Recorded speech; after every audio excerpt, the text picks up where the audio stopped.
There we go. Oh, you can still see the subtitles where I was just quickly testing them.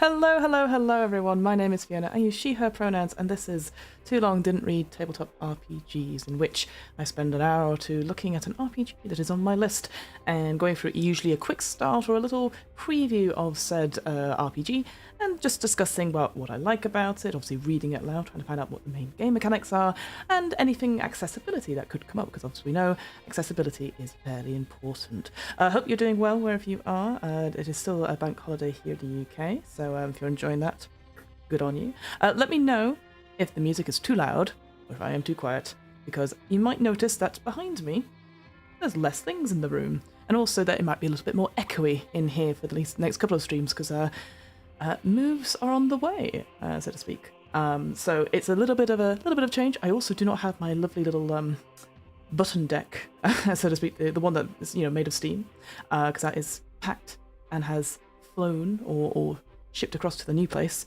So it takes me a little longer to find things as a result. And also I don't have my lovely lights that keep me lit up. So I'm going on good old-fashioned sunlight from the window and 2 other lights that I had running around there. But I hope you're doing well wherever you are. And yes, it's been a fun old time. I know I've not been streaming for a couple of weeks because I was finishing up at work.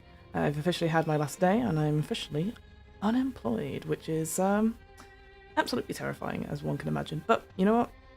I'm enjoying it for the time being, because otherwise, what else can you do except worry and go into a complete void?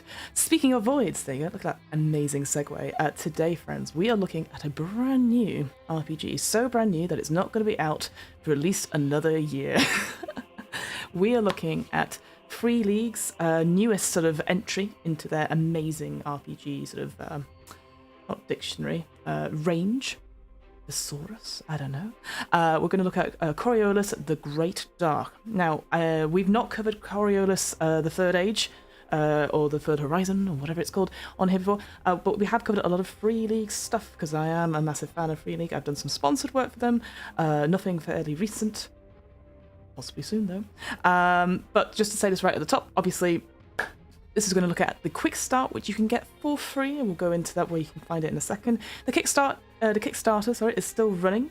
It's doing incredibly well. It's got 10 days to go as of the time of the stream. But this is not a sponsored stream or anything like that. This is just, again, my own opinions, my own views and stuff, because I am really curious about this particular Quickstart. I love sci-fi, and I certainly love sort of like, certainly the images of this particular one, this Great Dark, this idea of sort of like 1800s kind of almost like voyage types, or maybe steampunk, I don't know. Again, we'll find out once we look at the thing, but just want to say that at the top. Also, I might get lots of things wrong, and you know what, getting things wrong is a-okay, because sometimes that's how we learn. But I'm just aware, because I've got a couple of other streams coming up this week, and I'm a little bit worried that those particular streams, because we're going to be looking at stuff like Daggerheart, for example, there's a bit of a fan base there, and there's a lot of criticism going around now of, say, people who read these things aloud or review things but haven't played them. And I have some interesting views on that, actually. I'll talk about it now. I think you are absolutely welcome to read through RPGs and then review them. Playtesting and doing it with your team is absolutely, a complete bonus, but I do not think you need to do it in order to give a review of something, because I think there's it is quite a luxury. It's quite a privilege to be able to play games regularly with a group of people, and certainly playing different systems with other people. Now, I think, as well as that, like, when you are maybe a news outlet or an RPG dedicated one, I think there is absolute value that, yes, you should play test or do it as well. But I think there's pros and cons to all those things. I just want to say that at the top that obviously I've not played this Quick Start, but it does have a like a quick scenario, quick start scenario. I was going to say pre-generated scenario. I mean, that's what it is. There's also pre-generated characters as well, which we'll have a quick look at as well. We're not going to read through the adventure stuff because I don't want to spoil it in case you are going to play it. But I just wanted to say that at the top, because I think you can absolutely read through an RPG and get a good sense of it. You do not have to play through everything to get a good review, but it does help. It does help, so I just want to say that there. Ew, oh, Dylan! Hello, bloody... Nightbot, I'm so sorry. How are you doing, Dylan? I'm very looking forward to next week. It's going to be good fun, isn't it? But I hope you're doing well, my friend. Hope you're doing well. But yes, we're going to look at this Quick Start. So I'm going to move over from big Fiona cam. I'm going to it's okay. I was a filthy spammer, indeed. But you know, Nightbot. We've dealt with Nightbots on other streams, and they're a bit of a what's the word? Ruling with an iron fist. So maybe I'll sort that out because I trust you with your spamming emojis. All right, getting away from Big Fiona Cam. I'm gonna awkwardly because I do not have the deck of Steam. We'll move over to smaller, and here it is. This is the Kickstarter page for Coriolis the Great Dark. As you see, they're okay. There is a question I think we should sort of talk about a little bit here, is that should a company like Free League still be relying on stuff like Kickstarter to produce stuff? Because they are pretty big now, and pretty much everything uses the very well-established Year Zero engine, and it does get to the point where they probably don't need to use a crowdfunding platform per se. So it is. I do have feelings about that personally, but it does show popularity against behind something, and they've used pretty much the last couple of Kickstarters. I mean, I wonder if I can even just go on to it. They usually do say that. Yeah, Free League. How many? Let me see how many we've created. Also excited. Also, I agree. I can get a good idea about a game from reading it and doing an imagination session without necessarily needing to play it. 100%. I think, yeah, I just saw a lot of very cruel criticism against a particular news site, and I just felt it was unfair because I also feel there's other outsider influence. Again, we never know. But just because I've been reading so much RPG stuff, I tend to have a good idea of like what would work, what wouldn't work. And like I said, hopefully tomorrow we'll be doing Daggerheart and having a good session of going through the whole of it. But I know I'll get more out of it if I did do the playtest. But at the same time, I feel like reading is good. But yeah, you can see they've done. Swear I should zoom out a little bit. Oh, that's too small. But you get the idea. Like they've done all the last couple of ones. There have been stuff like Walking Dead did really well. Dragonbane, that's the actual Dragonbane, not the Bestiary, because the Bestiary didn't need a Kickstarter, I don't think. The One Ring supplement, Electric State, obviously that's coming out soon. So they have used Kickstarter for quite a number of things from the Flood. Yeah, I don't think they need to use it anymore. And I don't know, I have feelings about it because it is like, we know they're going to be a success. We know they're going to work from there. But anyway, what it does give me, I will say, is very good copy to read from. That's one thing I always have when I'm like, I wish people, would write a really good bio for their games. Not only as a way for me to read it aloud, but also for people getting, what's the big hook? What's the big thing? And always Kickstarters do have a very good copy. I will say, it doesn't have good copy at the beginning, though, because a lot of it's images. They do, thankfully, Free League are very clever, and they do put a lot of the text, these sort of alt text at the bottom, but I do find that I'm like, I wish they'd always use images. Again, because it looks cool. It's not necessarily accessible. Hey, Sam Size, how are you doing, my friend? Are you around later for Blood on the Clock Tower? I'm very much looking forward to it. I'm incredibly nervous. That's why I'm doing this stream and not necessarily looking at the script. I hope you're doing well, my friend. I'm glad to have you here. So, let's talk about it. So, Coriolis, the Great Dark RPG. Explore a Lost Horizon. Free League's original sci-fi RPG returns. Join expeditions to faraway stars and delve deep into ancient ruins. I mean, what cracking imagery have we got here? Like, again, I said at the beginning, I haven't played or even read the original Coriolis. Or the sort of the version that got taken into Free League, but maybe I will now. I wonder about whether or not you had a campaign or played any of the campaigns that you got with Coriolis. Could you then transfer the characters over, or would you be able to transfer the certain themes over? I don't know, but that's the only thought I particularly had. And also look at that cracking image there. So like I said, today we're going to look at the updated Quickstart, because I was going to do the stream last Monday. I think I was going to do it, and then I looked at the Quickstart and it was 77 pages, and I was like, don't feel it. Next week's problem. And then they updated it the next day, so I feel like I was a win-win-win from my point. Hello. Corpen Flieger. Free League might not need Kickstarter, but it has morked for them, so why stop? And also afternoon as well. Yep, absolutely. Yes, I'm going in mostly unaware. I'll just panic if I read too much. I agree, Sam Size, I agree. But it has worked, so why not stop? Okay, I did think, what is morked? No, you're right. I just, again, it's that sort of thing going, I don't know. But you're right, it also means that people who have signed up to their previous projects, they would probably get notified about it, even if they're not on all the newsletters and stuff like that as well. They've got great branding, what can I say? All right, well, we'll read the little bit of copy here, and then we're going to move over to where you can get it. So you can download, if you've backed the project already, you do get an email saying here is the updated Quickstart, but you can also go onto DriveThruRPG, and let me zoom out a little bit, and you can get it there as well. And it's got, basically it just says this, Coriolis, the Great Dark Quickstart provides you with a setting primer, the basic rules for gameplay, a short adventure, the Sky Machine, as well as 4 pre-generated explorers and handouts to use and play. Oh, sorry, again, not paying attention. This is why I miss my Steam Deck so much. Oh, wrong one as well. There we go. So yeah, you can get it also on the Upright RPG, and it's free as well, which is very, very important, you can imagine, and still on Kickstarter.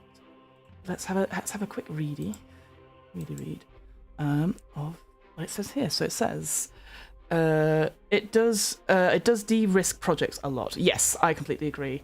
Yeah, and I guess like you said, if it works for them, and you can also gauge, I guess, what does well. I just feel like, I don't know, if you're using a branding like, say, I don't know, The One Ring or Blade Runner or Walking Dead or Alien, like IPs that do very, very well anyway, you need crowdfund them. But that said, like, I mean, I've supported them. I've done, I've backed them on this. I've not like waited or anything like that. So, I think that's just something at the back of my mind when this already, like, on the first day of the Kickstarter, it smashed through all of their stretch goals. I think I got 9 emails in one day backing that, and I was like, wow, insane. But it also shows that people are very excited for this sort of stuff. So we have the portals are dead. Ship City is dying, but there is hope. You are explorers of a dangerous world. You'll do the work. You'll do the work few others will. The enigmatic ruins of the Great Dark is shunned by most, but not by you. You seek them out to delve into their shadowy depths and uncover their secrets. The Blight, the cataclysmic scourge that spreads from the ruins, makes others wary. For you, it's a beacon. Where there is Blight, there are artifacts to help to find and mysteries to solve. Ship City is dying, but you and your fellow explorers can find a way to a better future. So don your Delver suit, like that. Step aboard a mighty Greatship and venture down the Slipstream towards the unknown. Your creed, explore or perish. Inspired by 19th century expositions, deep-sea diving and pulp archaeology, those Venn diagrams we all have, Coriolis, the Great Dark is a role-playing game about exploration and intrigue. You will partake in dangerous expositions, explore the Byzantine intrigues of Ship City, and hunt for keys that unlock the mysteries of this lost horizon.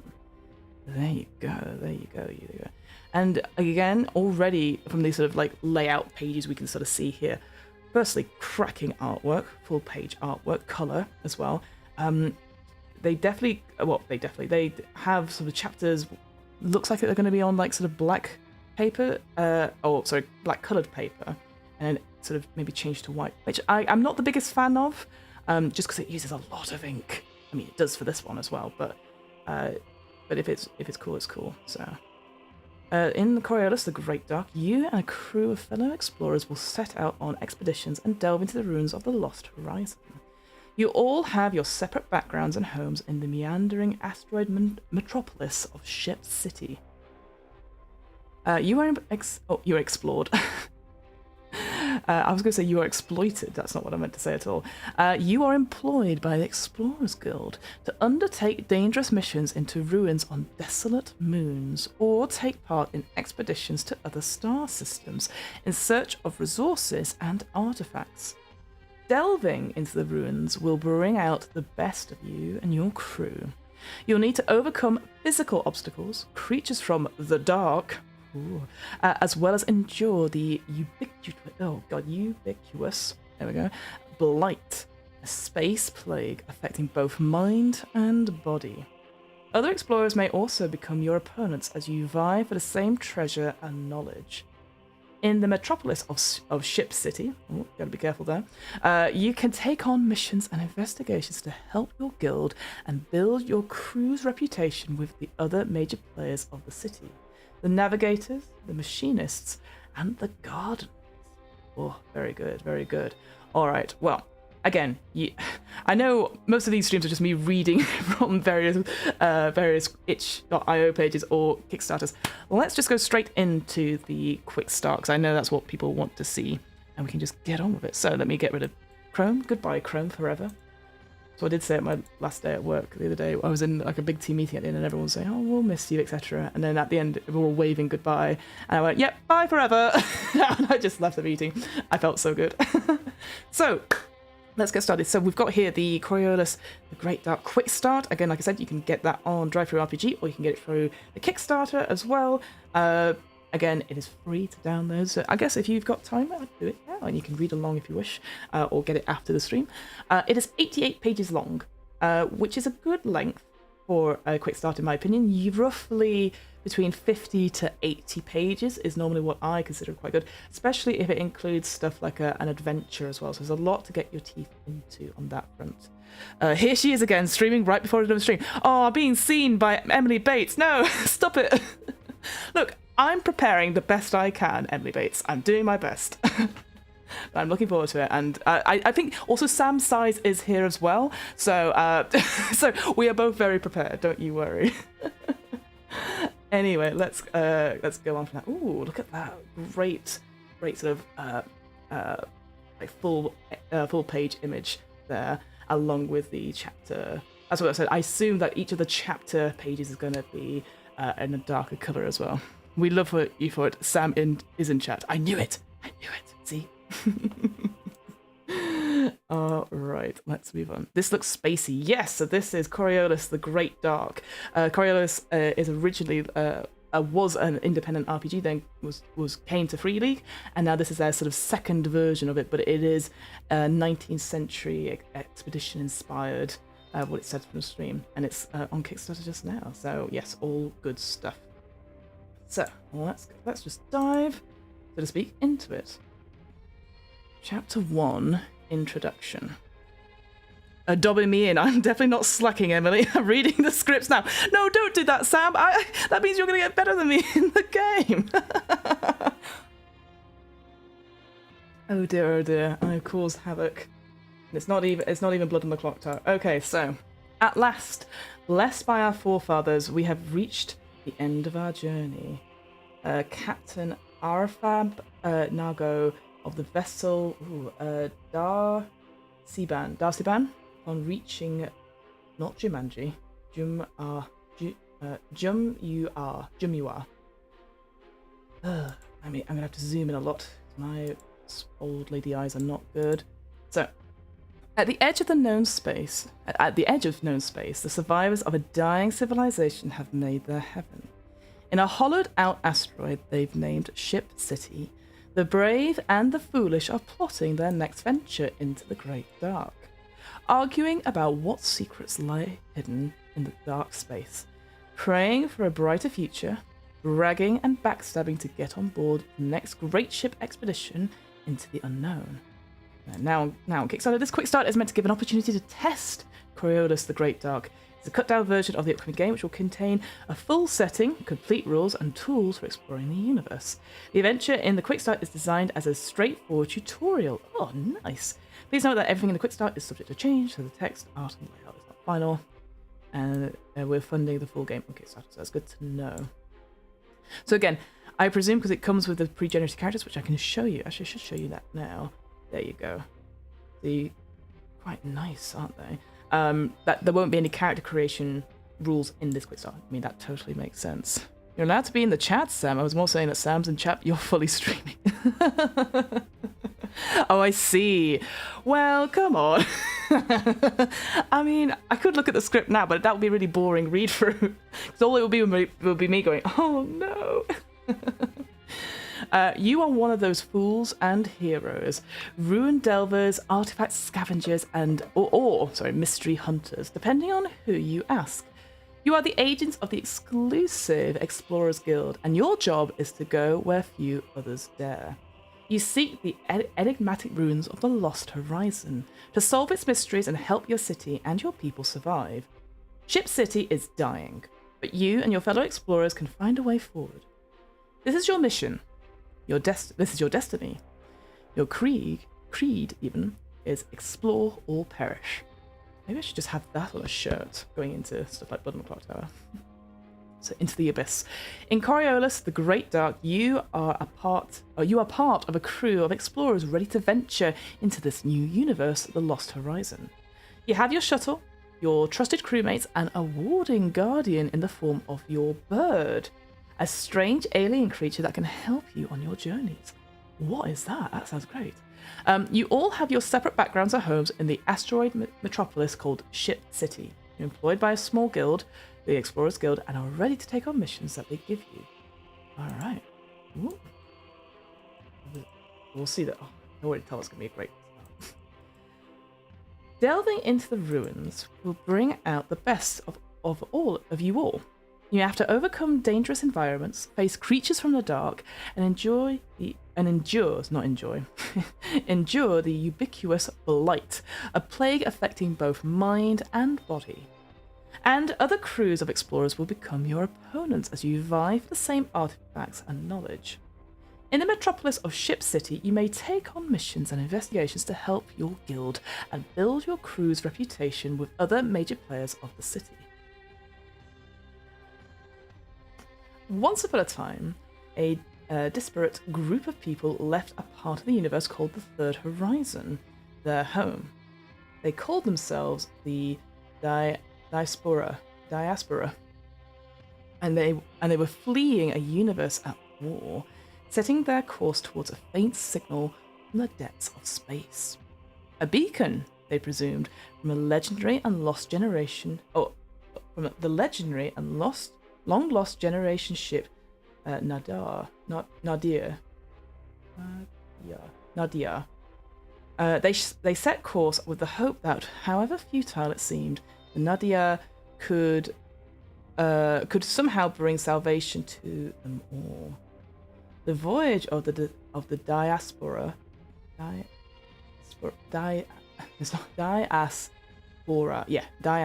Sorry, sometimes words, I mean, I'm not good at words in general, but sometimes they, when you look at a word and go, I don't think that's how I think it sounds like. That's exactly what keeps happening. Long and arduous, and almost tore their fleet apart. And it was considerably diminished fleet that considerably diminished fleet that finally arrived at a lone system in the unknown space. They named the system Jumua, and rejoiced that their trials were at an end. And then the signal went silent. Enjoy the ubiquitous fight. This all sounds very cool. Thank you, RP Geeks. I'm really looking forward to it later on as well. A role-playing game about exploration and hope. So inspired by 19th century expeditions, deep-sea diving, and pulp archaeology, Coriolis the Great Dark is a role-playing game about exploration and intrigue where you'll join dangerous expeditions, navigate the Byzantine ships of Ship City, and hunt for keys that unlock the mystery of this lost horizon. This Quickstart document contains all you need to get started to playing Coriolis the Great Dark. You are the game master. Welcome! We recommend you read all the way through at least once. If you're a player, take heed. You do not have to read anything. But a tour of the setting, we advise you to skim through the next few pages. Oh, for a tour of the setting. It's important that you do not read the adventure at the end of this booklet, or else you'll ruin your play experience, your experience playing it. The initial optimism soon gave way to despair. Jumua was a barren expanse, its vast emptiness broken only by a scattering of asteroids and the presence of two gas giants. Ayo, hello. How are you doing, the bad spot? Oh yes, everyone's here now, Emily Bates. Aha! I am vindicated. Hope you're doing, the bad spot. Hope you're doing very well, my friend. We're just checking out the Coriolis, the Great Dark Quickstart. Have you had a chance to look it up? It seems like the sort of thing that you would like, I think. So, remnants of the fleets found sanctuary on the lone asteroid where they began their search for ways to venture further into this new horizon. A portal was eventually found. There's always portals. However, it was long dead and inactive. There was no way forward for Jumanji, not Jumanji. Come on,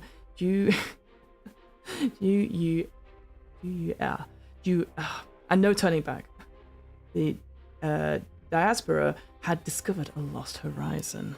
Perfect. It said we didn't have to read if we were a player. That's true.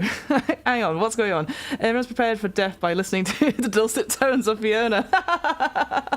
Already too many rules for me. Oh, fair enough, fair enough. Rules are for losers and weirdos. Hey, I can't... Hey, that's what I am? I'll take that, I'll take that. The city at the edge of nowhere.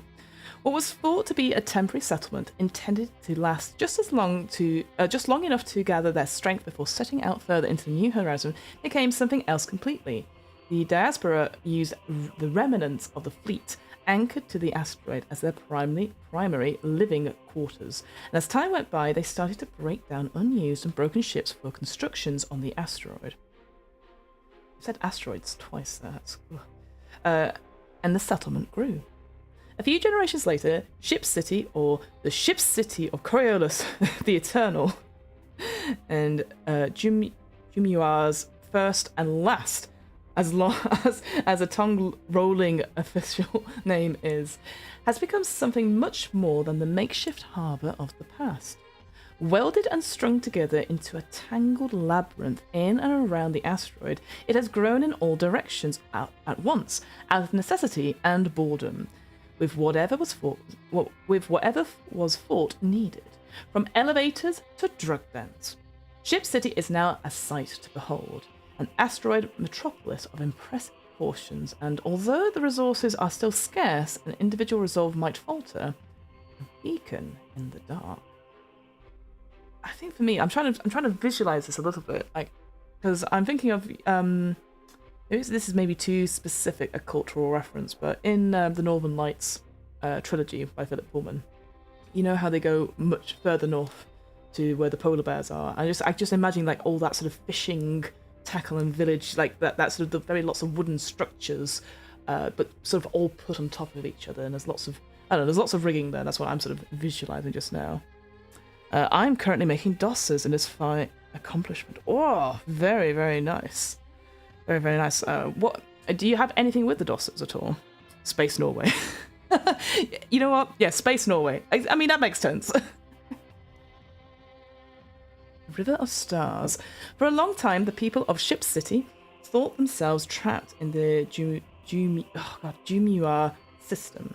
The Dead Star portal seemed to make any further exploration impossible. This all changed with the discovery of the Slipstream phenomenon. Often called the River of Stars, the Slipstream offers a way of travel far surpassing the speed of traditional space voyages. The true nature and origin of the Slipstream remains a mystery. Magic. And yet it is the lifeline that sustains both Ship City and the dreams of its people. However, navigating this celestial current comes with its challenges, which we'll find on the next page, necessitating ships that are both stronger and more durable to endure the intense forces at play. Through costly trial and error, the shipwrights eventually managed to find a way to master the stream, the Great Ships. The Great Ships are built to withstand the punishment that the unstable Slipstream dishes out. The Great Ships are the pride of Ship City. Few in number and enormously expensive to build, Great Ships are the largest vessels constructed by the people of Ship City, often owned by a consortium of different guilds. These ships require a crew of hundreds and enough supplies to last years. To this date, there have been a dozen or so great expeditions into the history of the diaspora, and scores of lesser ones. Each expedition is a major undertaking sponsored by several guilds and often away for months before returning home to port. They seek out valuable resources, stake claims, and catalogue any ruins encountered without these expeditions, Ship City would most likely wither and die. What's up here? Hello, friend. You may perceive me. I do perceive you, JC Darcy. How are you doing, my friend? How are you doing? Alu masala, bit of green chutney. Oh, that sounds delicious. I went and I bought some reduced stuff. Again, trying to save a little bit of money, but I have a lot of chicken Caesar salad for my dinner, which I will have between games, I think. The Dying City. So the Ship City is the heart of the diaspora civilization. In fact, it is the only true city in Lost Horizon. Even so, it is a vibrant metropolis full of life. A paradox, and it is commonly known as the Dying City due to its precarious state. The city spreads out over a rocky surface with the rickety alleys and tunnels of Hull Town, burrows down deep underground in the dizzying drop of the chasm, where kite flyers roam, descends through the mists and cable cages where the smell of spices is ever present. Continue down through the haze, where one better not dwell, and visit the majestic cave gardens, where gardeners tend their precious fields of bloom. Even further is the smog-filled turbine halls, where machinists work their trade. In the city's dusty heart is the inner sanctum, a vast and gloomy system of caves where the Coriolites perform their old rituals. Is it Aluminum Bay or Aluminium Bay? I'm going to have to start saying one, and then in a couple of months I will be saying the other, know me, but Aluminium Bay at the far end of the Ship City is a bustling harbour filled with crane rats, hull painters and dock workers, all making sure that the great ships are serviced and ready for the next expedition. Return to the surface and head up the tower towards the Astrolabe. You have to say, 'cause it's got two ways to lab. Here, the eyes of the Navigators Guild peer out into the great dark, mulling its mysteries. They might look down on the city from time to time and realise what a wonder it really is. I will say, that whole first paragraph is brilliant. I think, as just a way to encapsulate what the Ship City is, I think I would actually read that out to my players before the session. Like, if we're doing this pre-generated adventure, I think I would actually read that out. I just think that's a really, just encapsulates these three different main guilds or main factors that influence what's going on in Ship City or the Dying City. Oh, there's lots of chatting at the back. What's going on? No one wants to go to Hull. A bit rough around Hull. I want to be a gardener or a navigator. Instantly I'm like, what do gardeners do and why are they so popular? But I guess obviously if it's a dying planet, or dying thing, look at that image there. Absolutely cracking. 100% everyone wants to be gardeners. And I have no problem with that. Gardeners for everyone. Let's move on then. So great ships. Oh, let me zoom back in again, sorry. Provide the people of Ship City with a constant source of strange tales, songs, and books. Most know the story of the great Jumyua, the first great ship, but a particularly popular tale is that of the famous Ordana and its discoveries, turned into a score of theatre plays, and Zinti novels. The dark fate of the Hammurabi, lost with all hands on the third voyage down a slipstream, is spoken of in much more reserved and often whispered tones. Nice. The ruins. So the ruins, for obvious reasons, at the heart of the mystery surrounding the Lost Horizon, and still pose a a scary puzzle. Intimidating puzzle, there we go. Dotted throughout the system on desolate moons and asteroids, they are, of course, the foremost proof that the diaspora was not the first to come to this part of the universe. Beyond that, very little is known about their nature. They come in different varieties, often monumental in size and largely of the Chthonian, I'm going to say Chthonian nature. I have absolutely no idea what that word is. I'm going to look it up. We all learn together. That's how this game works. I'm going to look it up on this. relating to or inhabiting the underworld, according to Oxford Languages. So there you go. Ooh, I like that. Oh, and there's more backers that's happened since since I looked. So that's cool. Even though you can find some structures above ground, the way they often expand underground is strange indeed. They all pose different challenges to exploration, from ancient defense systems to creative constructions that hinder intruders. But the biggest challenge of them all is what is called the Blight. I love faction play, so JC Joseph. A lot of words here in this book. Is it like Cthulhu? What is it? Chthonian? Yeah, probably Chthonian. That probably is. I only know Chthonic from playing too much Hades. So you knew that then.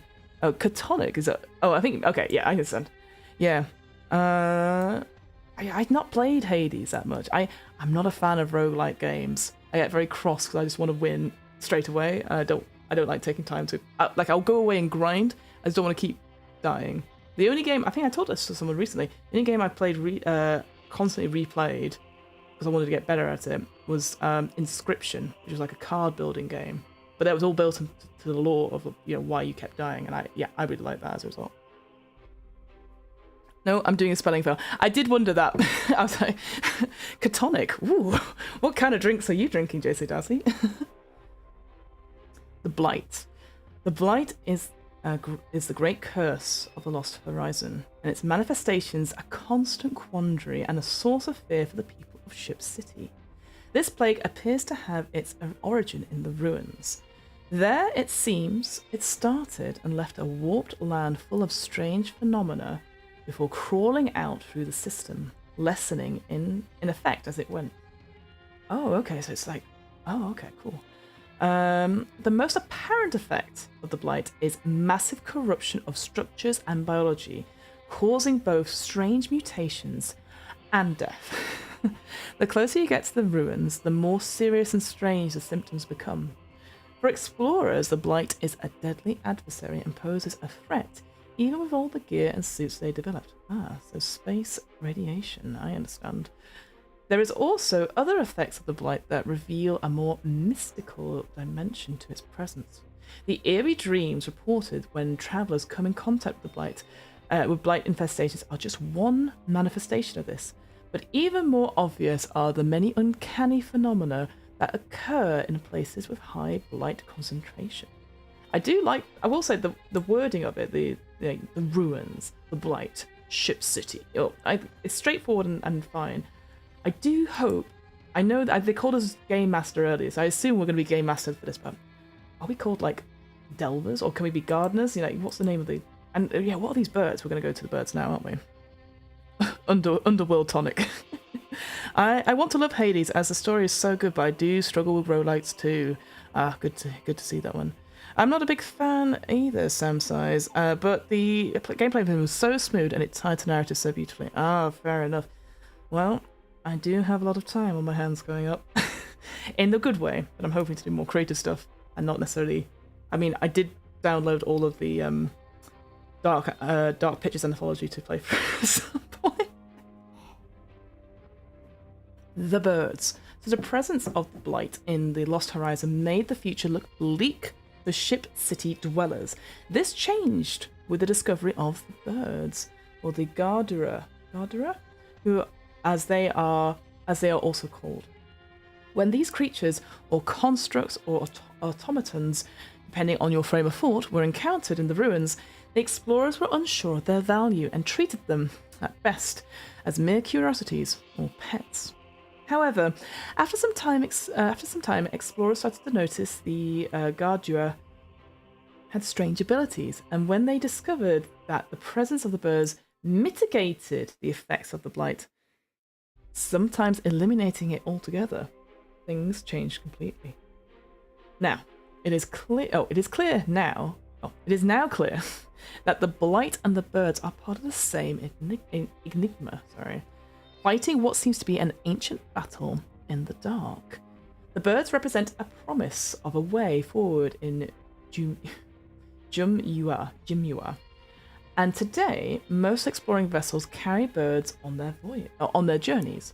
Although the Great Dark is a dangerous place, the birds have given the explorers a fighting chance. Do you get to play a bird? It's an actual bird. I thought it might be like a human. You know, sometimes you're like, they're called certain things, and I just thought it was humanoid. Actual bird. Fair enough. I completely misread it. Space and birds. Oh hell yeah! I love a little Ludo narrative synergy. Put it in my veins.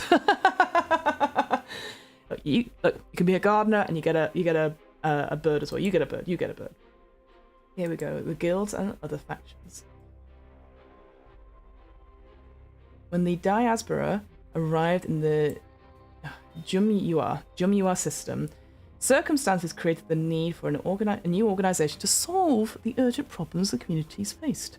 The squabbling factions, bound by old rivalries and traditions, were ill-equipped to meet these demands, leading to the rise of new groups. These collectives set out to navigate the unfamiliar territory and repair and construct ships and secure a reliable source of food. Over time, they evolved into influential entities. The navigators, tasked with calculating routes and courses through the new system. The machinists, experts in shipbuilding and repair. And the gardeners, who focused on food cultivation. These three are now the dominating forces in Ship City and have carved out their respective cultural and political dominions. Although mostly amicable in public and obviously dependent on each other, they are, behind the scenes, notoriously suspicious and paranoid, and the power struggles run deep within the city. Nice, very good. Can I have a J? Of course you can have a J. You can have birds for everyone. as long as they're not caged up, that's fine. But you have to look after them.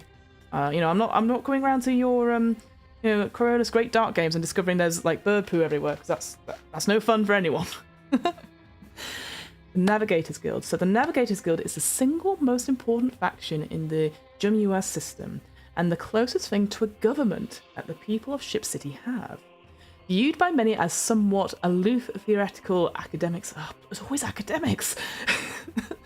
The Navigators are a curious mix of pragmatic power brokers and idealistic mystical scientists. The Navigators Guild is ruled by the, the Archimendrate. Archimadrate. An honorary title endowed by the Grand Council. The current one is that of a very advanced age and is rumoured to be isolated in his observatory at the top of the astrolabe. The guild's a lavish tower that stretched through the lower parts of the chasm all the way down via the dome through Hull City. Whoops. It's because I was reading the chat. A whole town and into space itself. Very cute. Jays are so smart, they'll sort it out. Okay, good. I'm glad you got that sorted out in your pet responsibilities. I'll take a nuthatch, please. All right, Samsage, you get a bird. You get a bird. I'm gonna be a navigator with a bunch of birds. All right, you've got it. I love that. I hear these are the dominant factions, and I just hear you can invent your own minor factions, and I will definitely invent my own minor factions. Absolutely, JC Darcy, 100%. The Machinist Guild. Members of the Machinist Guild see themselves as the caretakers of the colossal mechanical creature that is Ship City. If this marvel of the Jumyuhan's civilization falls, so will the people of the diaspora. They call it the Sharolab. Sharolab, the engine that never dies. She's always on her last tour, isn't she? The Machinist Guild is much more than a collection of crude mechanics. Mechanics. Ever since the founding of Ship City, they have honed a culture of arts and crafts. You'll find the greatest artists amongst their number, and the deeper you go into the turbine halls of the city, the more colourful and decorated the surroundings become. Their hull painters are greatly sought after for their ability to transform a typically stark interiors of a ship into breathtaking canvases. This is really interesting, because again, my view of like people that build things doesn't necessarily become that creative stuff, but you think of like architects and stuff like that, and so having people who are creating these ships also have to think about, like, well, it's got hundreds of people on them. We might want to have, like, some sort of fake indoor lighting or something like that. That's so cool that they've put, like building things and, like, arts and crafts and that creativity, artistic stuff together. I really like that. I appreciated the share impression. Thank you. My brain is gone. A navigator called Rodhull, so perhaps an emu as part of the bird collection. Chthonic emu, incredible. Okay. Excellent, excellent. I see this game's going to go very well. We won't even go out exploring or any expedition. We'll be too busy trying to do our various pet responsibilities. I love it. So the Gardeners Guild. So the fact that this isolated outpost of humanity has thriving plant life even is solely the result of the Gardeners. The smallest of the major guilds in the strictest numbers, the Gardeners make it up for it with the pure majesty of the cave gardens, the beauty of the hanging gardens of the chasm, and the miracle that is the alabaster forest deep within the city. Oh, deep inside Ship City. Alabaster Forest sounds incredible. Love that name. The guild sees plants as perhaps the purest expression of life. And there are radicals within their ranks that claim that it is the plants and not the people that are the true jewel of the Jumian civilization. Other segments of the Gardeners Guild are more pragmatic, and it is a well-known secret that the guild controls most of the nightlife, hey, and restaurants in the city, and some even whisper that they cooperate with the Black Toad with the distribution of drugs. Also, could you imagine though? I've got your drugs. Also, here's a book of dad jokes, very high price. The Black Toad, what a great name for a drug lord. Rodhull from Hull. We can just have a grey parrot who can translate. Amazing. Sounds good. So the Coriolites. In the shadowy depths of Ship City lies the inner sanctum, the city's dusty heart. In the murky gloom, the Coriolite clans reside as a vestige of the old horizon, still murmuring prophecies and prayers from a glorious past, and with a dream of returning evermore. Called the Nest by less reverent dwellers, this place houses parts of the Coriolite mothership Kua in its majestic glory. Okay. Lesser players. Oh, what a great image that is. Oh, I've ruined everything. Great image that is there. Lesser players. So sometimes called the Fourth Guild, the Mining Combine is based outside Ship City, primarily in the outer fields, where they fully control the extraction and shipping of valuable noble gases in the Jumian system. Without the gas, Ship City's machinery would stutter and die, and no more great ships would embark on the Slipstream. This fact has made the Combine a force to be reckoned with in recent years. Mentioned with equal fear and respect in the speakeasies of Aluminium Bay, the Wreckers are the scourge of the guilds and a constant nail in the eye of the staff affairs of Ship City. What a great... Ooh, that's awful. I love it though, that little that sort of metaphor. The screeching wails of their jamming transmitters freeze the blood of any crew that is unfortunate enough to hear it. What the Ship City builds, the Wreckers destroy, or so it is said. In recent years, Ship City has been shaken by sabotage from a clandestine group of radicals. Prophets of the Unseeing Star, as they call themselves, have been making their mark on Ship City with several daring attacks aimed at the exploring community. Even though little is known of the group, evidence points to members of the Coriolite clans and seems to be centered around an opposition to the whole project of Ship City itself. The Coriolites are a collection of families that hold their heritage from the old horizon to be sacrosanct. They view the diaspora as regretful. God, that's like almost getting a report card, isn't it? I view Fiona's time here at work regretful.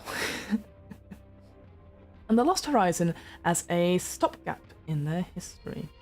Their beliefs are anchored in the religions and traditions of old, magnified and transformed by the sorrows that is their predicament. They see themselves as legitimate inheritors to power and view the guilds as a necessary evil that eventually should fade into oblivion. There is no single leader over the Coriolites, but in the traditions and religious ceremonies that bind the families together, the master theocrat known as the Sardalin is often presented as something as a figurehead. I've also just noticed that these sort of guild logos had relate to them. Let's go back. Sorry, I didn't comment on them before. Look at that navigator one. That's great. Oh, I want them as like little patches or something that I can put on like my boiler suits. Absolutely would have the gardener's one. Anyway, but we all want the black toad one, I'm sure. Can I interest you in some puns? No, no, Sam.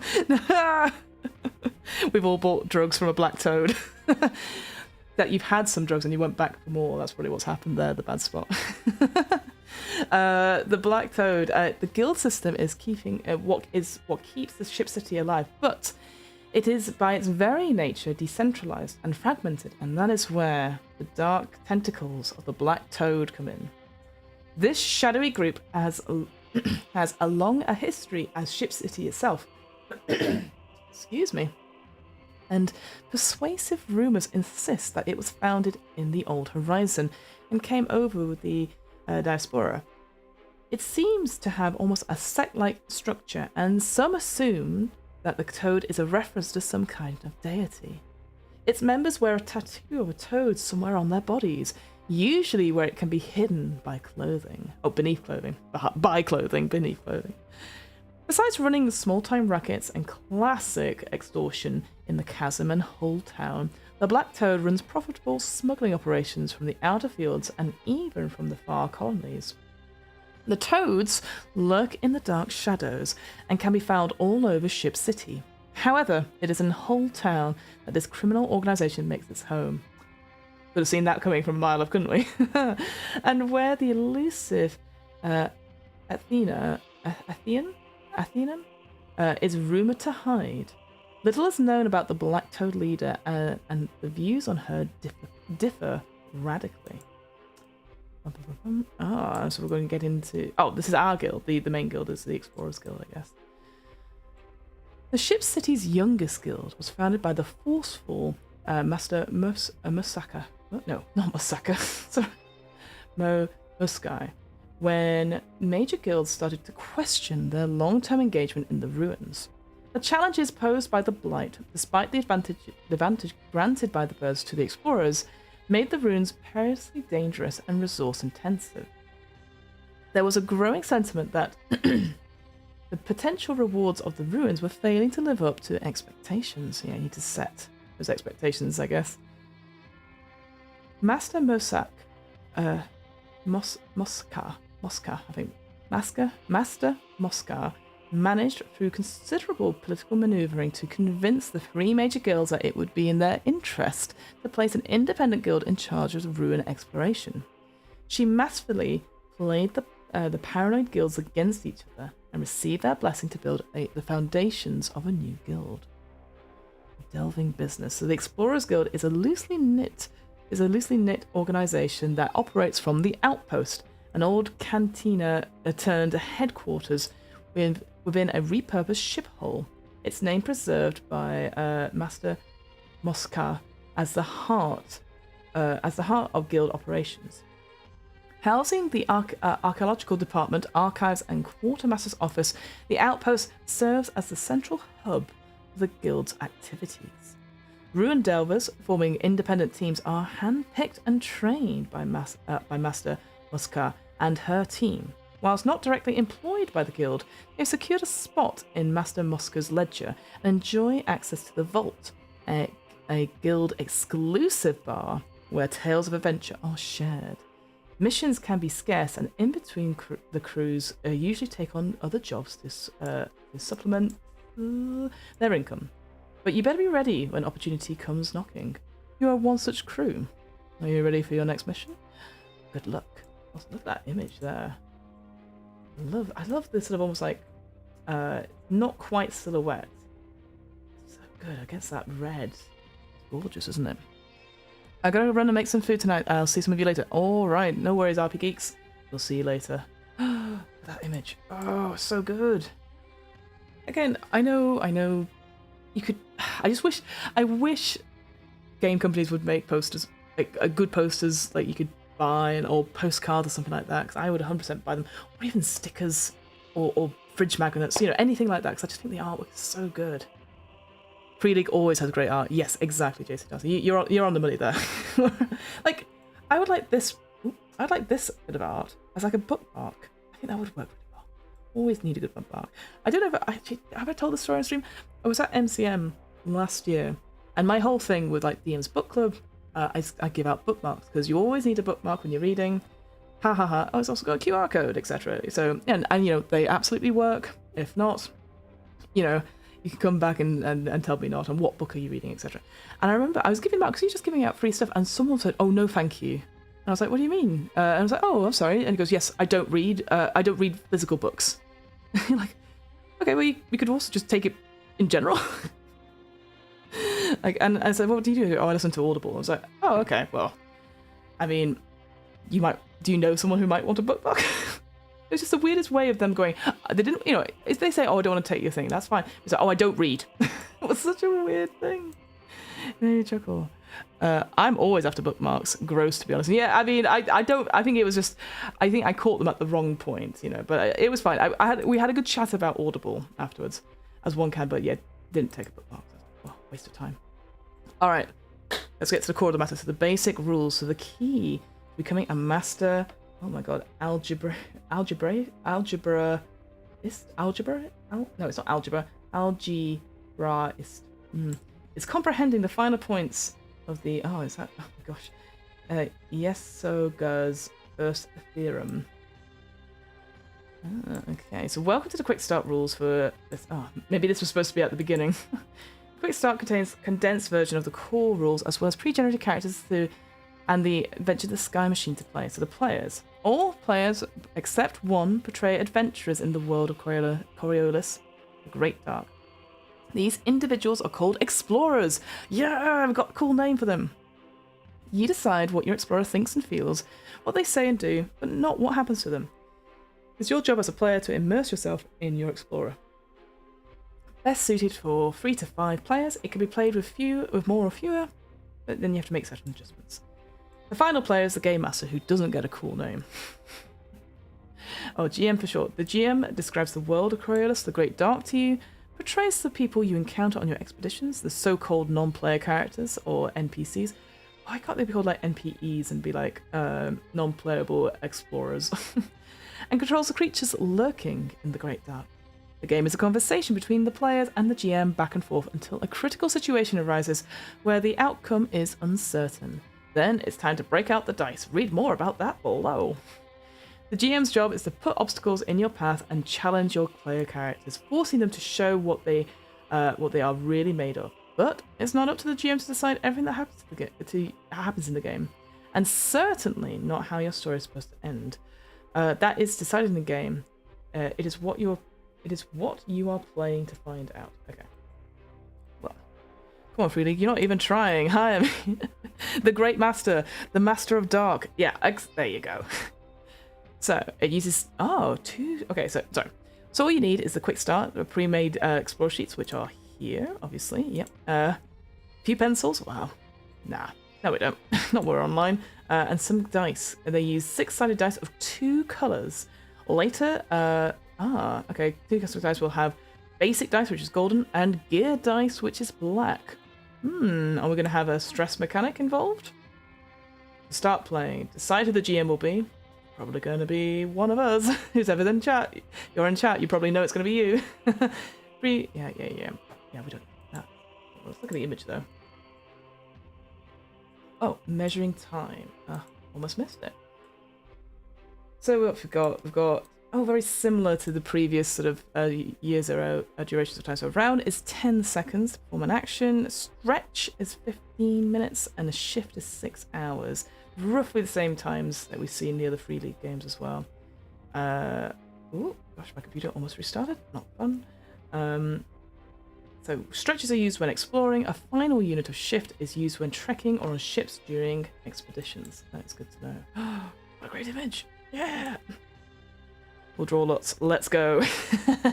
Yes, indeed, indeed. Your explorer is your tool, your eyes and ears in the game world. Take your explorers seriously and portray them as if they were a real person. Try to put yourself in the explorer boots. It'll be more fun that way. The full core game of Coriolis, The Great Dark, describes in detail how to create your explorer. To keep track of them, use a character sheet. And at the end of this quick start, you'll find 4 pre-generated explorers filled in character sheets ready to head out on a mission. You all play explorers, but with different backgrounds and a specific role in your crew. We've got Delver, Scout, Burrower, oh god, I can't even say that word, or Guard. And the pre-generated explorers fill in all these roles. Your character has 6 attributes that indicate your basic physical and mental capabilities, each one rated on a scale between 2 to 6. The higher the score, the better.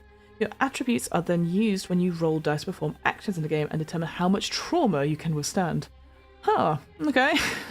That doesn't sound brill. So we've got strength, we've got agility, we've got logic, perception, insight, and empathy as our attributes. So strength is raw muscle power and brawn. Agility is body control and speed. Logic is intelligence and the power of deduction. Perception is awareness and vigilance. Insight is mental stability and sharpness. And then empathy is charisma and social intelligence. Indeed, because I do feel like insight and logic could be very similar, or even insight and empathy. I always try and put them together because you can always relate to someone. So maybe a bit of a muddling there, perhaps. But that's alright. All fine. Health, hope, and heart with 3 H's. So to measure how much trauma you can take. The game uses 3 numerical ratings: health, hope, and heart. You have a number of health points equal to the sum of your strength and agility scores. And health is degraded by damage. Yes, that makes sense. Is there anything else up here? Oh. You have a number of hope points equal to the sum of your logic and empathy scores. Hope is degraded by despair. Oh. And then you have a number of heart equal to the sum of your insight and perception scores, and it's degraded by blight. Okay, so I understand why you might need 6 then if you kind of beef it up a little bit. But yeah, what's the difference between hope and heart? We've got health. Talents. Talents are special skills, traits, and abilities that can benefit your explorer in various situations. They are important as they determine, along with your attributes and your equipment, how effectively you can perform certain actions in the game. Some talents allow you to perform special feats or access resources unavailable to others. Talents that give you a bonus dice range from between +1 to +3, depending on their level. The pre-generated explorers at the back of this booklet include descriptions of their talents, which is very good. No talent, you can always roll to perform an action even if you have no level in a talent. In that case, you only use the associated attribute plus any modifiers from equipment. Oh, interesting.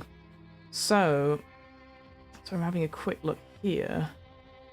That it sounds like they've done away with, like, you know, in other 3D games, obviously they have lots of skills. Sounds like here, talents is sort of taking that part back. So you always roll your attributes, because usually in 3D games, I'm thinking of, like, certainly Alien, you have like 4 attributes and then you plus a skill, and that makes your dice pool.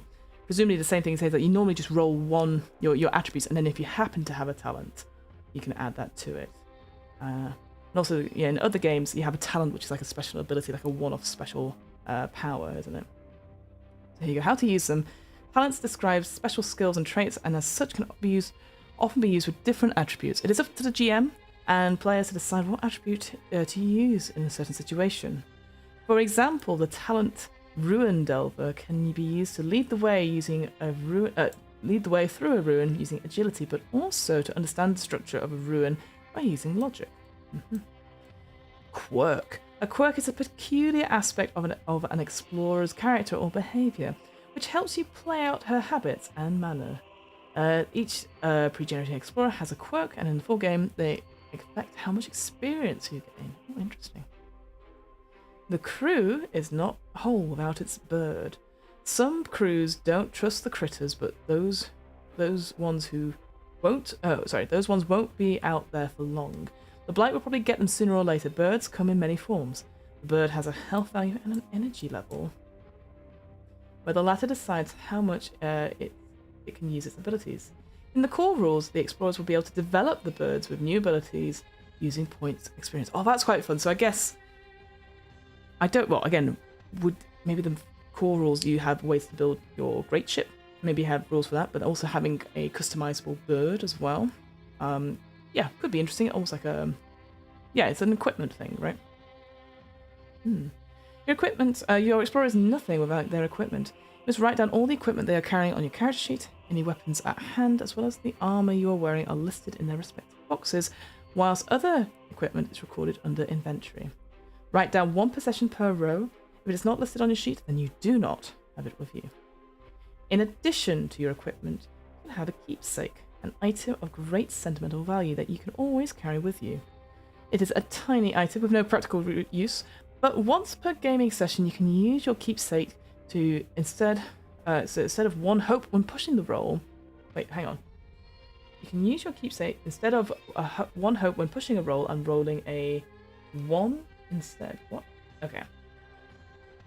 Once per gaming session, you can use your keepsake instead of one hope when pushing the roll and rolling a 1. Oh, is it low rolls are good in this case? So I guess you can only push the roll if you've got hope as a resource. I think that's what it's going to tell us in a second, right? Encumbrance. So you can generally carry your strength plus 6 items in your inventory without difficulty. The only items written down in your inventory count towards your encumbrance. Talents and different equipment can increase your carrying capacity. Weapons at hand. You can have up to 3 weapons at hand, which means they are worn on your belt, in a holster, a bandolier, or otherwise readily available for use in combat. Weapons kept at hand are recorded under weapons on the character sheet and do not count towards your encumbrance. Let's have a quick nosy here, shall we? Let's look at what's his name? Jeremiah? Let's have a look, see. Jeraman. Okay, Jeraman. We're gonna look at your stuff. What have you got? Oh, I do like this as a way to display them. That's pretty cool. Yeah, so there's the weapons at the bottom there, all laid out, very typical 3-League style. Got the armor there, tiny items. Ooh, smelling spice. Ooh, Ferroman, what are you doing? And then the talents are up here. Yeah, I see. Got the different levels there, so they will add. The Rune Delver there will add +2, Survivor +1, Acrobat +1, Sharpshooter +1. Nice. Okay, cool. Armor, including a helmet worn on your body, is recorded under armor and doesn't count towards your encumbrance. Ammunition. You do not have to count every bullet you are carrying. Instead, you count magazines for slug weapons or batteries for energy weapons. Most firearms have large enough magazines or batteries for you not to worry about counting shots during a fight. Just reload when the fight is over. Some weapons and situations count as exceptions, so read more about conflict and combat in page 23. And they count as light items.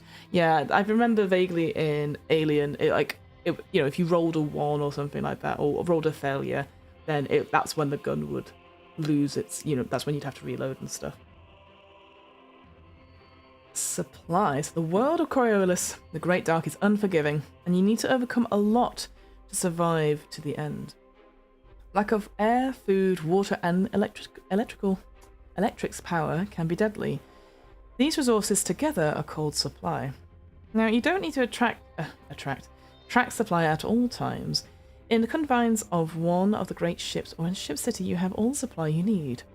During an expedition, this changes, especially when you're about to start a ruined delve. The GM lets you know when to start tracking supplies. You track supplies together on your group sheet using the supply rating. The higher the rating means more supplies. And as you delve deeper into a complex, you can use supplies, normally 1 supply per marker of depth travelled. Ooh, okay. Various items, including oxygen bottles, tanks, water casks, rations, batteries, etc., are all classified as supply for your character sheet, regardless of individual nature. 4 points of supply will take up the same space or cause the same amount of burden as a single item. Ah, that's good to know. Okay. Heavy and light equipment. We won't go into too much of this. Can be harder to carry. It counts as double. Yep, take up 2 rows in your inventory instead of 1. Some equipment might even require 3 or more rows. Alternatively, some equipment is considered light. It will only take half a row. If a piece of item has no specific weight, it is always 1 row. Tiny pieces of equipment. Small pieces of equipment can be hidden in a closed fist, are called tiny. Equipment of this size does not affect your encumbrance at all.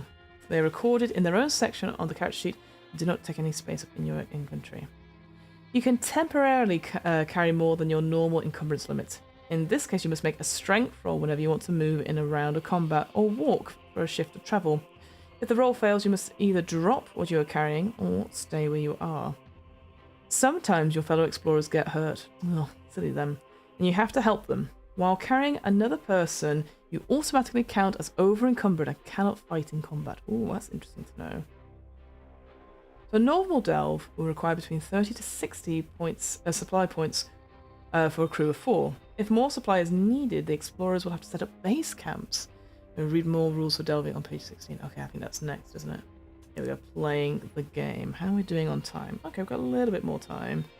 And we'll have to head probably about half past, maybe 1:45, but we'll go from there. Excellent. Just seeing. Very good, very good. All right. The world of Coriolis. Oh, we get to get to the reading of the game, so that's probably more important, right? The world of Coriolis, the Great Dark, is a perilous place filled with conflict and misfortune. Sooner or later, things will come to a head and a conflict will ensue. Then it's time to break out the dice and use your attributes and talents. So when attempting something difficult or dangerous, first describe what your explorer is trying to achieve. Then add the attribute score that best matches the challenge at hand, and the level of any one applicable talent you have. Grab that many base dice, which are golden. If you have the right tools, you also get a number of gear dice, and then roll the dice. How interesting. Okay, so if you've got like equipment, that's when you add the black dice, the gear dice to it. For your action to succeed, you must roll at least 1 6, which is it's going to be like some sort of... it's the Explorers Guild symbol on the custom dice. If not, your action will fail. If you roll more than 1 6, you perform the action exceptionally well, and you can get a better outcome, so see conflict and combat. We'll get to it.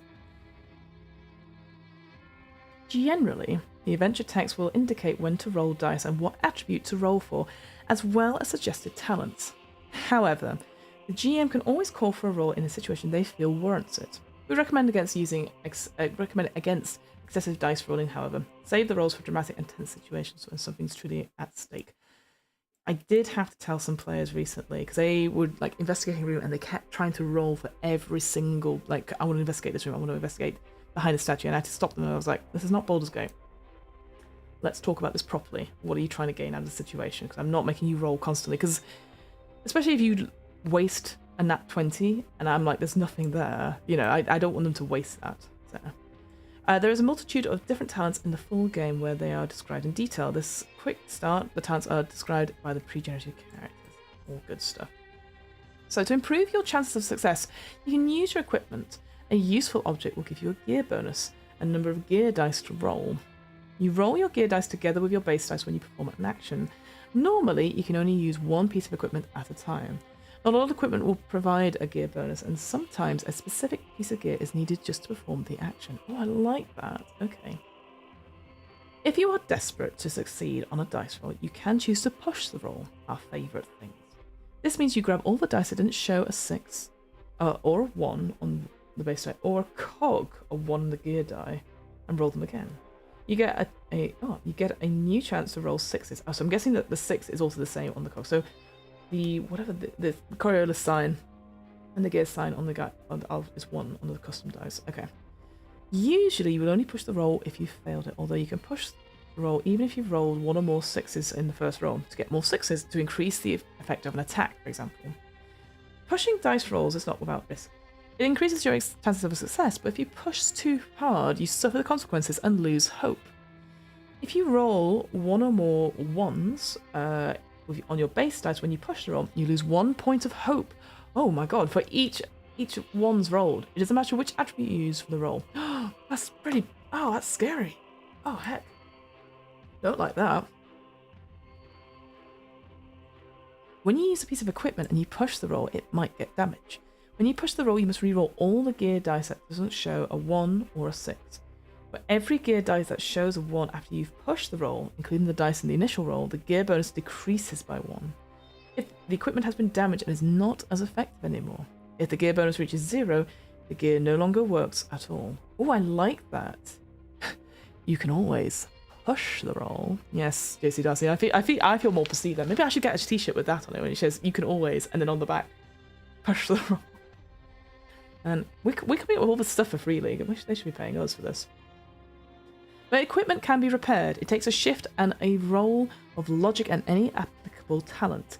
Successful rolls repairs the equipment with a gear bonus fully restored. If it fails, the gear bonus is permanently reduced to the current level. Oh no!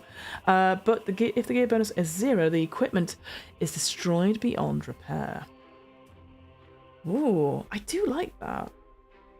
I like it a lot.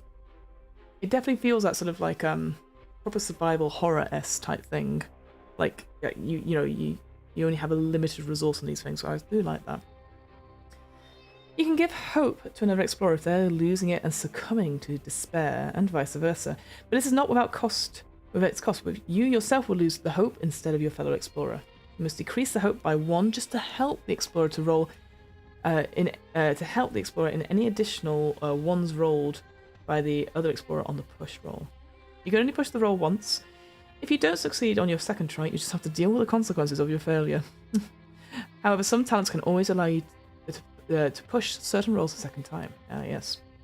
Now, normally, the GM does not assess how difficult an action is. You only roll the dice in challenging situations after all, but sometimes the GM may want to underscore the external factors either by help or hindering an action. This is done by adding or removing base dice to the roll.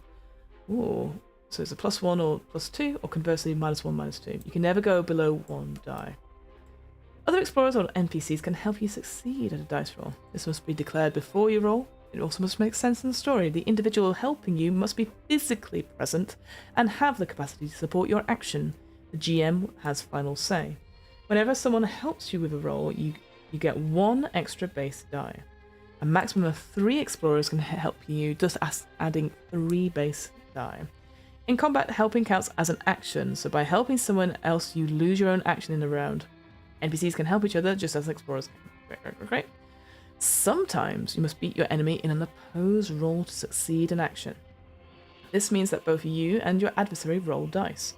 If your roll fails, your action fails as well, regardless of your opponent's roll. If your roll succeeds whilst your opponents fail, your action succeeds. If both of you succeed with your rolls, your action succeeds if the result of your roll has more 6s than your opponent. Yeah, it's very straightforward there. Opposed rolls can be pushed, but only if you are the active party. This can be done even after your opponent's roll. Okay. Very good, very good. You really should. Yeah, no, I should have that t-shirt. Group rolls. So when you face a challenge with your fellow explorers, you don't roll the dice separately. Instead, you choose who among you is the best suited for taking this challenge. You decide who this is. The others may help them if it's relevant to the situation. If the roll fails, it counts as a failure for all of you, and you are not allowed to try one each time. Fair enough. Oh, wow. Such a great poster, isn't it? That's great poster material. Aha. Conflict and combat. Alright, let's go. See if we can get to the end of this chapter before we... I go to it. Conflict, and then the delve itself. So yeah, I think this is the more important chapter if I look at it. We've got the delve and the sky machine is at the end, so... That's fine. So the life of an explorer is often savage and harsh.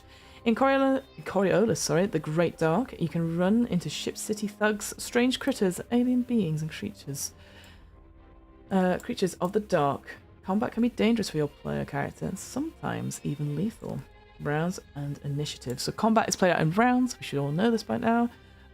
When combat begins, the first step is to determine who has initiative. Do this before anyone rolls dice for an action. So it's using the card initiative that, again, Free League do. You get cards numbered 1 through 10. Any normal cards work. I'm sure there'll be custom ones. Yep, I can see it there. Each player taking part in the conflict, either voluntarily or involuntarily, draws a card, and the GM draws 1 card for each NPC or group. This is called drawing the initiative. The number on the card determines the order in which you act in the conflict. Participants act in order from lowest to highest, beginning with card number 1 until everyone takes their turn. So yeah, if you were using like a normal deck of cards, you could say that aces are low for this one. Place your initiative card in front of you so that everyone can see which order for you all to act. The GM will place their initiative cards in front of them. Once they've all had a turn, it begins again, and the new round begins by drawing the initiative cards. Oh, so we're always drawing the initiative with the cards. How interesting! That is not a usual thing we do in Free League. I like it. I'm very happy to have that though. I really like that sort of stuff. Surprise and initiative. When you initiate combat with an attack that the GM deems fully surprising. What? You get to choose any initiative you want instead of drawing a random card. The other combatants, including others on your side, draw initiative normally. At the start of the second round, everyone draws their initiative as usual. Oh, cool. Then we've got exchanging the initiative. During a fight, you can exchange your initiative card and thus your initiative with another explorer or NPC whose turn has not come up in the current rounds, if such a character exists. This must be declared on your turn before any action. The other character cannot resist this exchange and must make their turn immediately. A character is not allowed to immediately exchange their initiative when just given a new one. I don't know about that. I think you'd have to have a conversation about it. I feel that feels a bit odd. You have a conversation. You cannot resist it. I think you can. You'd be like, oh no, thank you. On your turn in the round, you can move and perform one action. You simply explain what you want to do. Some actions require you to roll dice to see if you succeed. An action in combat can be many different things. The list below summarizes the most difficult actions. So, we've got a list here. Let's have a quick look at that, shall we? Okay. We got close combat, shoot, range weapon, reload, first aid, persuade, run, block attack, dodge, grapple, pick a weapon, etc. Some actions are not performed on your turn, but the opponent's turn. These are called reactions and include things like blocking or dodging. I do think I see. Oh, it says there what the prerequisite is. I think I would definitely be like reaction.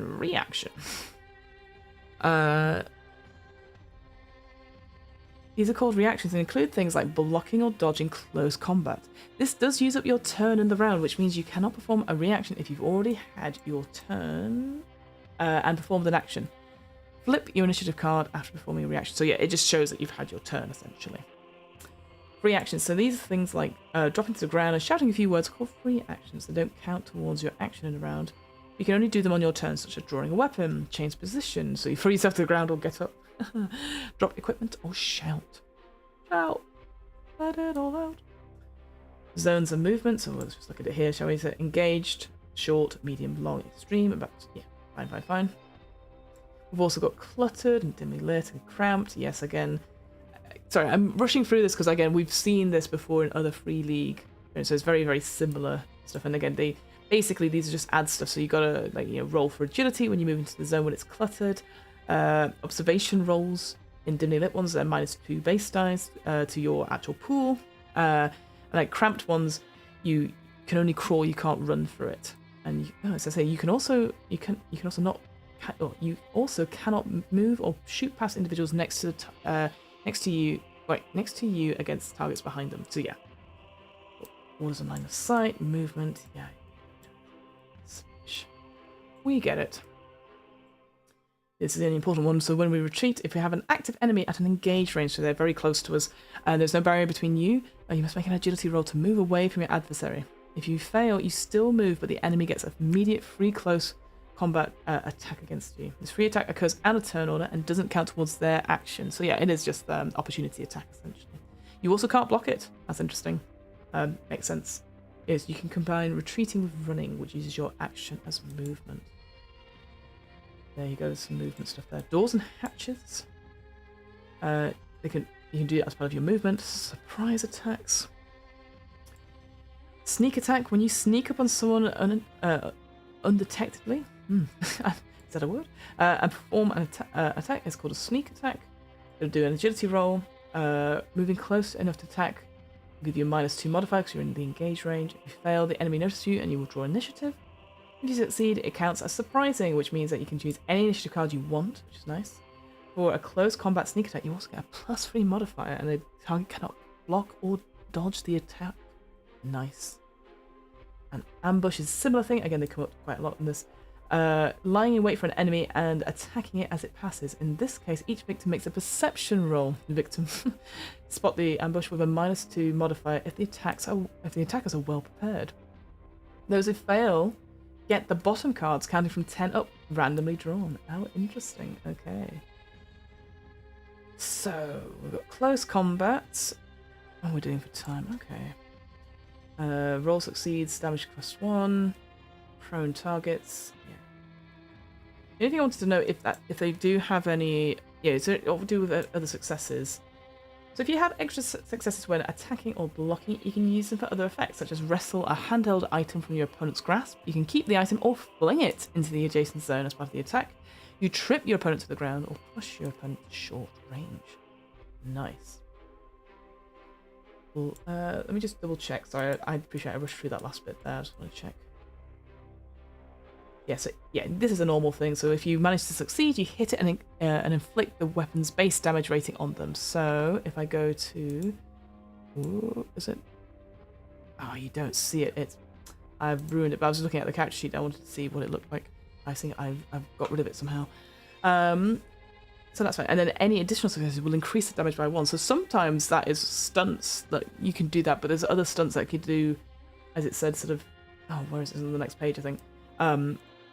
You know, like you trip them or disarm them, etc. To attack with a weapon, it also must be drawn, obviously. To draw a weapon is a free action for a weapon at hand. Picking up another weapon from the ground or from your inventory costs a regular action. And if the close combat gets a -2 if you are prone, hitting up is a free action, and then close combat attacks against the prone target as a +2 modifier. Fine. Blocking, though, so when an enemy attacks you in close combat, you can roll for strength to block their attack and avoid being hit. This counts as your action. You must declare that you are attempting to block the attack before the attacker rolls for their strike. This effectively turns the attack into an opposed roll. For every success you roll, eliminates 1 success from the attacker's roll. Extra successes can be used for other effects, but not to deal damage. Blocking does not break the turn order. Blocking can only be performed if you have a close combat weapon, unless you have the appropriate talent for unarmed combat. Once you've blocked, your action in the round is spent, and you must flip over your initiative card. Creature attacks cannot be blocked unless otherwise specified. Okay, so creature attacks. Okay, that's an interesting one there. You're unarmed, you can only block unarmed attacks from other humanoids. To block an armed close combat attack or attack by a creature of some type, you need to wield a weapon or a tool. We weren't following you. How rude. Dodging. So as an alternative to blocking, you can try to dodge when hit by an attack. You cannot block and dodge at the same time. You must choose one or the other. Well, you can dodge while prone. Interesting. You must declare that you are attempting to dodge the attack before the attacker rolls. Roll for agility. On a success, you dodge the attack and take no damage. On a failure, you are hit by the attack. In either way, you become prone after being dodged. But what's the difference between blocking it then? Because you don't... I guess... Because both would take your action, right? Like blocking requires if you've not performed an action in the round. On a successful dodge, you may, if you want, move 2 meters in any direction. This movement does not trigger free attacks from anyone and takes you out of engaged range. Creature attacks can be dodged unless specified. I feel that's a little bit too close, right? Block, like, because you take that you will take damage regardless. Not so sure about that myself. Maybe I'm missing something there, team. Range combat. To attack someone with a range, roll agility, except for thrown weapons, which uses strength. Yes, same. Aimed, of course, we've got this before. If you take your time to aim, you get a +2, but it counts as your action, so you can't shoot to the next round. So yeah, because there's no bonus actions or side actions in this one. Full auto. A burst of auto fire counts as a normal ranged attack, but You hit, you may immediately make another attack against the same target or a different one. If you hit again, you may make a third attack. Even if this also hits, you don't get more attacks, so you have 3 attacks. Ooh, I like that though, the free auto one. Great image here as well. Once you have used your weapon, you need to reload when the fight is over. There are few exceptions, and notably fully auto. Cool. Darkness. To run in complete darkness requires a successful agility roll, and you take a point of damage if you fail. Ooh. You can still attack opponents at engage range. I just want to check, because again, I'm just aware of time, that I just wanted to see if it talks to us about what the difference between hope and heart was. Damage, armor, we get that. Broken by damage. Being broken means you're taken out of the thing. Here we go. Weapons, yeah, fine. Getting help on your own, same.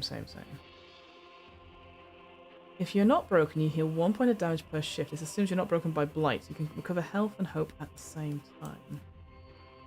Ooh, look at this, a critical injury table. Let's have a quick look-see, shall we? It's on different pages, okay.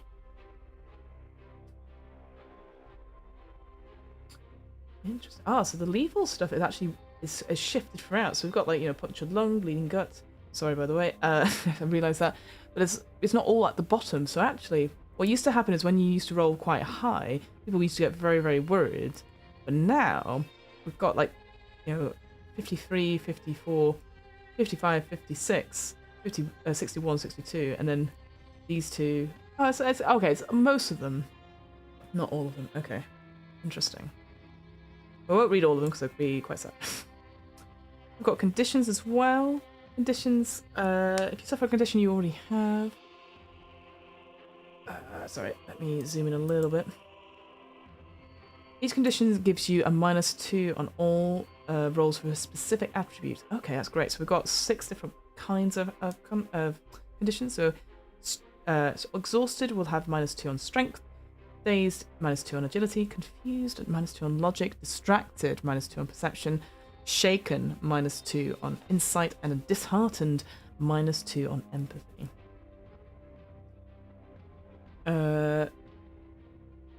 Yes, I guess yes. It wouldn't stack. So it'd be different attributes. Those conditions. So fair enough. And then death. We've got death. Physical critical injuries can be lethal. If you suffer such an injury, you must make a death save when the listed time limit has passed. 1 round, a stretch of time, or a shift. If the time limit is round, make your roll on the next turn. The death save is not an action in itself.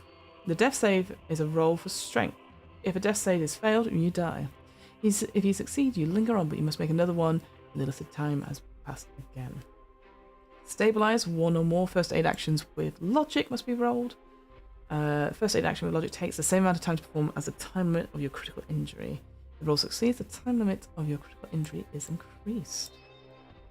Okay. If you are both broken and sustain a lethal critical injury, 2 separate first aid rolls are needed. So yeah, broken's when you have no hit points. Note that some critical injuries will kill you outright. If you gain any of these, your character dies immediately. No death save allowed. No death save. No. Alright, hope and despair. This is what I wanted to quickly get to. So frightful or horrific experiences or just losing hope can be temporarily put you out of action or even cause long-term mental trauma. Okay. Hope is reduced by despair, just like damage reduces your health. You can suffer despair in many ways. These are the most common. So pushing the roll. Horror. Some critical creatures can attack with their horrible visage. Whenever you are attacked by someone in these ways, you suffer despair equal to the base rating of the attack, plus 1 additional point of despair for each extra success roll beyond the first. You then make an insight roll, not an action. Each 6 eliminates 1 point of potential despair. You can push the roll by a risk of suffering even more despair if you get any 1s on the reroll. Wow, okay. And stressful situations. When your explorer is subject to a fear or stressful situation, the GM determines the potential despair inflicted.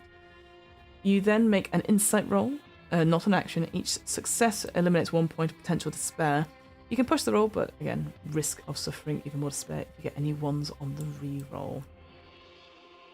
In the adventure, the Sky Machine, situations that are stressful are specified, right? When your hope reaches 0, you are broken by despair and suffer a critical mental injury. Immediately roll on the injury table. I understand there's 2 separate injury tables. So it's a bit like Vaesen in that sense as well. I understand, yes. When broken by mental damage, you cannot perform any action rolls, and this effect lasts until you have recovered as per healing time. So, covering hope, a helping hand by talking to you and rolling for empathy, or on your own, where you recover 1 hit point of hope after every shift. Right, let's have a look-see at this critical injury table then. What is this? We strongly recommend that you discuss mental injury in the group before using these rules. Anyone in the game prefers not to make mental illness part of the game. Be sure to respect that and simply ignore the rule of being broken by despair can trigger a mental injury. That is the first time I've ever seen that in a Free League game. That's really good. Really good. Good job, Free League. Changed it. So again, it's just an optional thing. I think that's the only thing I'd say is that I would make it as a optional thing. Like optional rule. Because again, not everyone wants it. Although I do like getting white hair. Permanent white hair. Yeah, so you got stuff like alcoholic, claustrophobic, mythomaniac. You can't... Mythomaniac. You cannot stop yourself from lying about everything. This effect needs to be roleplayed. There you go. Altered personality. Ooh, stroke. Yeah, exactly. Oh, I think the only bad one, is heart attack. Your heart stops and you die of pure fright. Alright, I'm loving this. Definitely adding it to the list of must-make projects. Going to go wrangle some children for dinner and bath time and hopefully be able to catch some blood on the clock tower later.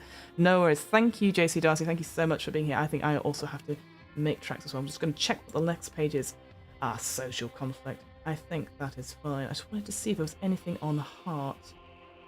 Probably won't have time to look at it properly. Oh no, heart and blight. Let's quickly look at this before we shoot off. So delving is not something for the unprepared or weak of mind explorer. Blight will reduce your heart. You can get exposed to the blight in many situations on a delve, when performing assignments during a voyage through the Slipstream, or even when attacked by aberrations of the Great Dark. When you're exposed to the blight, your heart decreases as the blight accumulates in your body. Check off the boxes for your heart on your character sheet. You can accumulate blight in these ways, so delving in general. Specific creatures have attacks that can inflict it in certain locations. If you wear the appropriate protective suit, you can reduce the blight you suffer and roll a number of gear dice equal to the blight protection and decrease the blight suffered for every 6 you get. A location's blight level determines how much blight and explorers are exposed to. It goes from 0 to 3. Okay, so it's not loads and loads and loads of stuff. Interesting. I like it. Again, it's space radiation. That's what it is. I like the fact that if you have a certain suit, and presumably your bird as well will be able to help you on this. Being broken by blight is similar to being broken by despair, and you might risk even deadlier blight manifestations. When you're broken, you cannot perform any action rolls. Yeah, same sort of thing. Getting help. Someone can sanitize you and roll for logic, or on your own, as long as you're in a blight-free zone or base camp or forward camp. If you suffer a blight manifestation, roll on the table. Certain creatures or locations can also inflict blight manifestations. Ooh, what are these? So, when an enemy inflicts a blight manifestation, roll a d6 on the table. Note, it will not necessarily cause you to be broken. If you're broken by the blight, then you need to leave the blight-infested area as soon as possible. New blight leads to damage again instead, which can kill you. Right. I understand. Each blight manifestation has a specific effect that you suffer during the healing time indicated, which is measured in days, if not specified otherwise. Blights don't cause normal critical injuries. Instead, if you are broken by blight damage or suffer blight damage when already broken, you must make a death save on your turn every round until you die, or are saved by first aid action for rolling for logic. Ooh, so what we've got? We've got indigo eyes. Oh, that's cool. You get some stuff for it. Nice. Ashen skin. A dust cough. You become contagious. Echoes. You hear indistinct echoes when in complete silence, a symptom of the blight's effect on your auditory system. These whispers grow gradually louder, leading to heartache, headache, insomnia, and paranoia. Ooh. Cool. Oh, I like it. So sometimes these give you conditions as well. Okay. Oh, and temporal dissonance as well. You experience brief, unexplained lapses in time perception, feeling moments stretch for hours or minutes in passing seconds, disorienting and affecting the reaction times. Oh, that's quite cool. Some more here as well. Blight veins, I can see there. Ooh, Call of the Deep. You cease to exist. There's nothing. No one in your crew even remembers you anymore. Whoa, that's a brilliant one. I love that one. The Explorer's gone. That's very cool. Ooh, very, very cool. All right, I'm going to have to leave it there because I'm running out of time, but I just wanted to just check that Blight stuff. So what do we think as a quick go through? Let's get back to the top. All right, firstly, great. I think it's a cool sounding game. Oh, I see they've got birds on the cover now as well. All right. So, what do you think? So, Coriolis, again, using the Year Zero engine. I think it's very straightforward, all good stuff. There doesn't seem to be too much in complicating, like, skill checks or anything like that. So, it's just your abilities, your six attributes that you've got, which inform the rest of the sheet. And then you can have your talents, which will add, like, up to, like, +3 in your base die.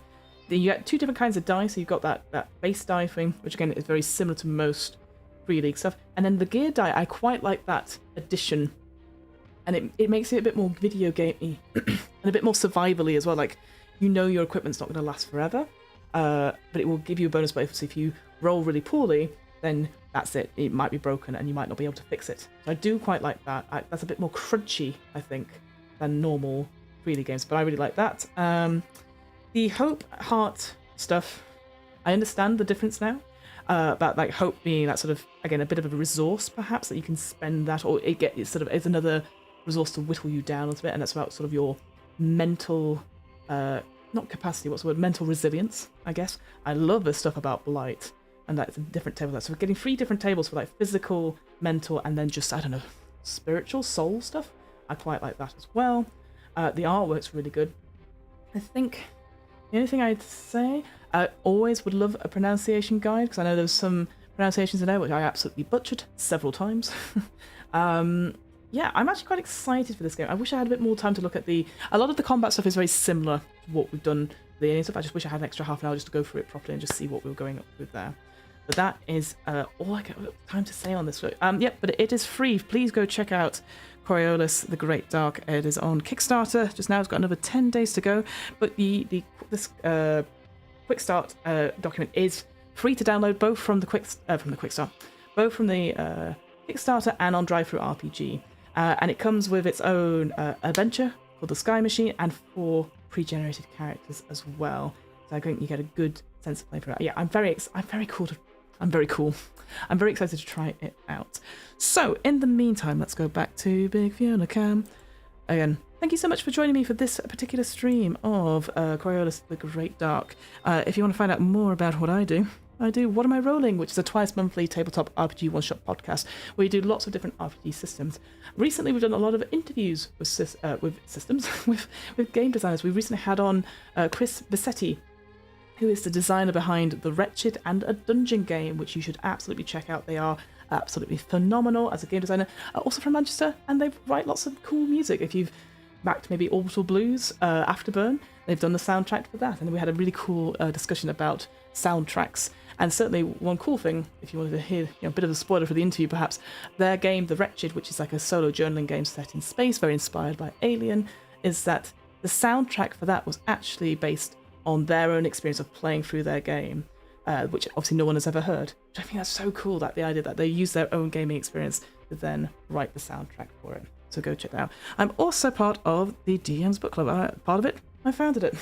So if you're like, Fiona, I don't care about Coriolis, I only want to talk about D&D. It's like, well, we do a D&D book club podcast, which is a weekly book club podcast with myself and Hamilton, where we talk about some D&D lore and how we can improve it and put it around for anyone who wants to check it out, essentially. Because there's a lot of, there's a lot of interesting lore there. Certainly we've got the new Vecna adventure coming out very soon, The Infinite Staircase, which is going to be converting older adventures into 5e, and it's the 50th year as well. I know, different tastes for different people, but we like looking at it, and it just gives us a chance to read the books so you don't have to. So come check those out as well. Do I have time? Yeah, I'll see if this works. If you want. There's an offer code. Is it gonna? Oh, it did work. Yes. There's an offer code you can get if you put in where into checkout of the Tabletop Dominion. You get 10% off your order. I did it recently. I bought 2 new sets of dice with my own order, and it was great. And that's either your first order or any orders you have at Tabletop Dominion. You've got some really great dice in there.